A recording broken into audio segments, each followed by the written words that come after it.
মূলত 20টা দাবি।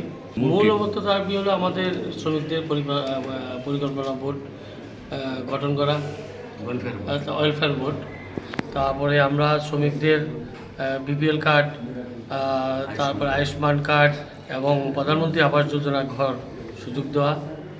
তারপরে শ্রমিকদের মূলত এই দাবিগুলি আরও অনেকগুলি দাবি আছে। আবার এটা অসংগঠিত ক্ষেত্রে, সংগঠিত ক্ষেত্রে আমাদের 26% রিলিজ করা, তাদেরকে গ্র্যাচুইটি আমাদের বাড়ানো, হাউস রেন্ট বাড়ানো, তারপরে হোমগার্ডদের ন্যূনতম ভাতা যাতে পেনশন যাতে 5,000 টাকা করা হয়, অঙ্গনওয়াড়িদের যাতে বাড়ানো হয়, চা শ্রমিকদের যাতে বাড়ানো হয়, এরকম 20 দফা দাবি নিয়ে আমরা আজকে সরকারের দৃষ্টি আকর্ষণ করার জন্য আমরা এসেছি।